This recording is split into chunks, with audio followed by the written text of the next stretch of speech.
Tahukah kamu bahwa setiap bentuk operasi dalam matematika memiliki kebalikan atau inversnya loh? Mau tahu? Misalnya saja operasi penjumlahan memiliki inverse berupa operasi pengurangan. Selanjutnya, operasi perkalian memiliki operasi pembagian sebagai inversnya. Lalu, tahukah kamu bagaimana dengan operasi pangkat atau eksponen? Iya, betul sekali. Operasi inverse dari eksponen adalah logaritma. Kata logaritma berasal dari bahasa Yunani, yaitu dari kata logos yang berarti berpangkat dan aritmos yang artinya bilangan. Logaritma ditemukan kurang lebih pada abad ke-17 oleh John Napier dari Skotlandia. Beliaulah yang menemukan konsep dasar logaritma yang kemudian terus dikembangkan oleh matematikawan lainnya, terutama Henry Briggs.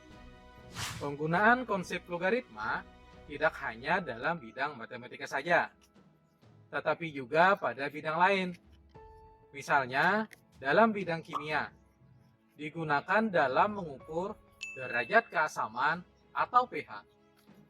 Pada bidang geologi, logaritma digunakan dalam mengukur intensitas gempa bumi.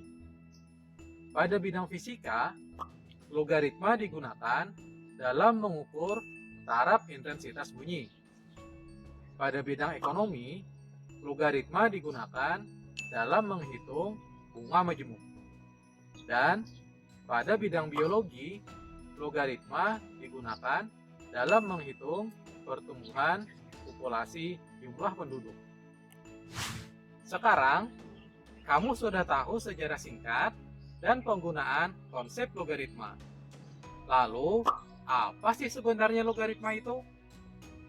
Secara umum, logaritma merupakan sebuah inverse atau kebalikan dari pangkat atau eksponen yang dipakai dalam menentukan besar pangkat dari sebuah bilangan pokok.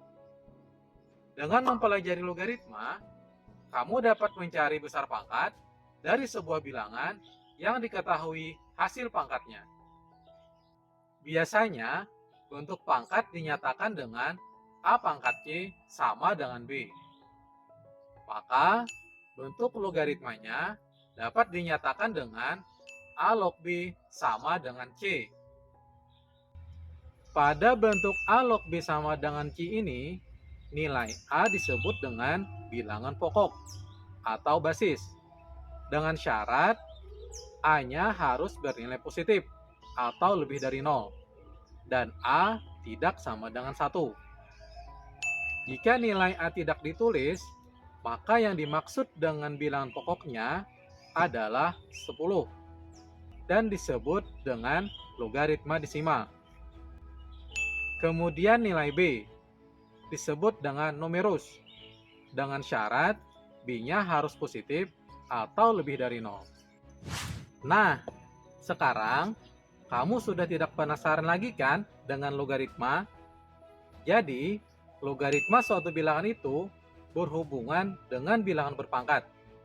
Dengan mempelajari logaritma, kamu bisa mencari besar pangkat dari suatu bilangan yang diketahui hasil pangkatnya.